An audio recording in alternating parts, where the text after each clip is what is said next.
अब देखिए, आप बार बार जिक्र करते हैं कि महेश भट्ट ने आपको 28 साल की उम्र में 65 साल के बाप का रोल दे दिया, और जब से वो रोल हुआ है आप जिंदगी में, फिल्मों में सबके बाप बनना चाहते हैं। अमिताभ बच्चन साहब का एक डायलॉग है, रिश्ते में हम तुम्हारे बाप लगते हैं। तो मेरी जवानी किसी ने देखी ही नहीं है। देखिए, भट्ट साहब ने तो जो मुझे रोल दिया 28 साल की उम्र में बुजुर्ग का, अगर वो रोल मैं पहला रोल फिल्म नहीं करता तो मैं आज आपकी अदालत में नहीं बैठा होता। मेरी कामयाबी का सबसे बड़ा हाथ उस डिसीजन पर था। लोग मुझे बहुत बार बोलते हैं कि आपने कैसे कर लिया 65 साल के बुढ़े का रोल। अरे इतना कमाल का रोल मैं कैसे मना कर देता। और मैं तो एक्टिंग पढ़ के आया था, सीख के आया था, और मेरे पास कोई चारा भी नहीं था। उससे पहले मैं प्लेटफॉर्म पे सोता था, बीच पे सोता था, मेरे पास पैसे नहीं थे, बहुत बेइज्जत महसूस करता था। फिर जब ये फिल्म मिली तो मैं कैसे नहीं करता। फिर उसके बाद मुझे यश चोपड़ा जी ने भी एक बुजुर्ग का रोल दे दिया, वो जो दिलीप कुमार साहब करना चाहते थे। मैंने उस फिल्म में, विजय में, हेमा जी के फादर का रोल किया है, राजेश खन्ना जी के फादर इन लॉ का रोल किया है, ऋषि कपूर और जो मुझसे बड़े थे और अनिल कपूर के ग्रैंडफादर का रोल किया है। मुझे कोई फ़र्क नहीं पड़ता था। मुझे कभी ऐसा महसूस नहीं हुआ कि मैं क्यों इनके फादर। देखिए, फिल्म इंडस्ट्री में लोग जाते हैं, ये सोचते हैं कि बड़ी बड़ी हीरोइंस होंगी, अभिनेत्री होंगी, उनके साथ हम हीरो बनेंगे। आप माधुरी दीक्षित के भी बाप बने हैं जी, आप काजोल के भी बाप बने हैं जी। आपको सारी हीरोइन बाप बनने के लिए मिली थी।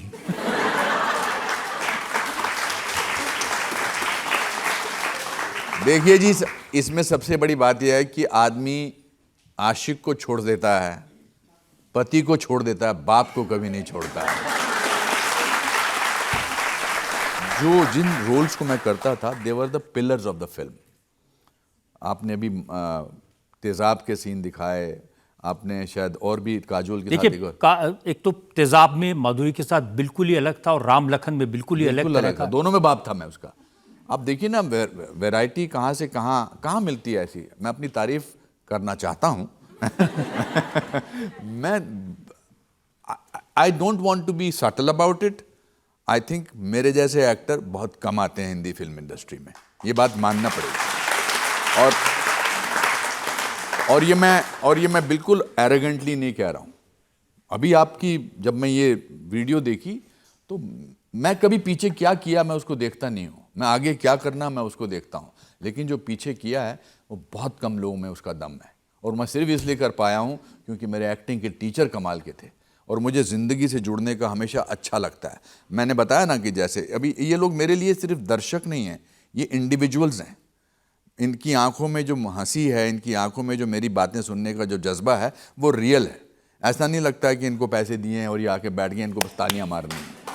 ये तो मेरी जो ताकत है वो ये लोग हैं। बिकॉज इसीलिए मैं 40 साल से बरकरार हूँ, इसलिए नहीं कि सिर्फ मैं एक्टिंग अच्छा करता रहा हूँ। इनको मेरा जो चरित्र है पर्दे से पहले और पर्दे के बाहर भी अच्छा लगता है। ऐसा है कि नहीं है?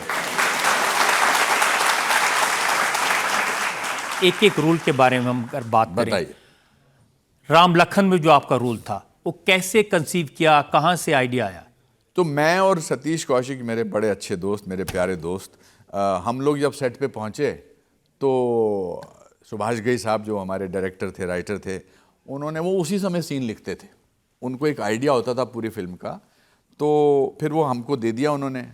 फिल्म अपना उसकी चांदीवली स्टूडियो में उसकी शूटिंग थी, वो अंडे वाला सीन कि सेठ जी, मुझे बड़ा याद आता है कि वो अंडा जो है अनिल कपूर मेरे नीचे रख देता है अपनी सीट पर जिस पे मैं बैठने वाला होता हूँ, और तो वो सतीश ने इम्प्रोवाइज़ किया था कि मैं बोलूँगा सेठ जी, और तू बोल देना, बैठ जाना, और फिर बोल देना ससुरी के सेठ जी की जगह अंडा नहीं बोल सकता था क्या?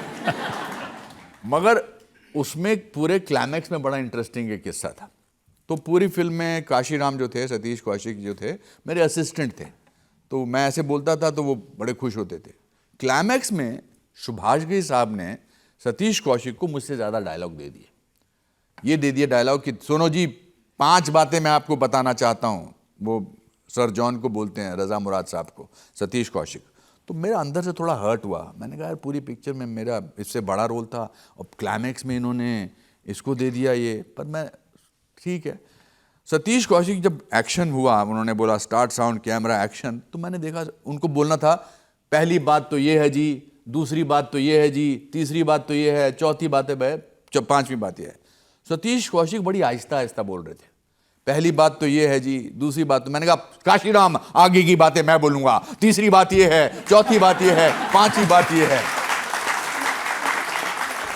सतीश कौशिक इतना हर्ट होके मुझे शॉट में देख रहा था और कह रहा था कि मैं तेरा खून कर दूंगा ऑलमोस्ट। और उसने सोचा कि सुभाष जी का ही बोलेंगे, नहीं नहीं वन मोर कर भाई, ये सारे डायलॉग सतीश के हैं। मगर सुभाष जी एंड में आए, ये तो तूने बड़ा अच्छा किया, तूने ये सारा सीन ले लिया इसके हाथ से। तो आई थिंक बहुत सारी इम्प्रोवाइजेशन, जैसे डेविड धवन साहब के साथ मैंने जितनी भी फिल्में की हैं, शोला और शबनम की है, हसीना मान जाएगी, बहुत जुड़वा की हैं, मैंने कमाल की फिल्में उनके साथ की हैं। डेविड धवन साहब को सीन का स्ट्रक्चर पता होता है और फिर वो अच्छे अच्छे एक्टर्स को लेकर वो डाल देते हैं, कहते आप करिए। तो जो हसीना मान जाएगी आपने देखी होगी, जब हम पहले दिन आए तो मैंने कहा इसको कैसे अच्छा बनाऊं। एक तो एक्टर्स, अच्छे एक्टर्स की एक पूरी जमात होती थी, गोविंदा, परेश रावल, संजय दत्त, तो मैं अपना कैसे बनाऊं कि, तो मैंने कहा हम एक काम करते हैं कि मैं ऐसे नमस्ते नहीं करूंगा, मैं ऐसे नमस्ते करूंगा, आजा आजा आजा करके था, पता नहीं मैं कैसे करता था।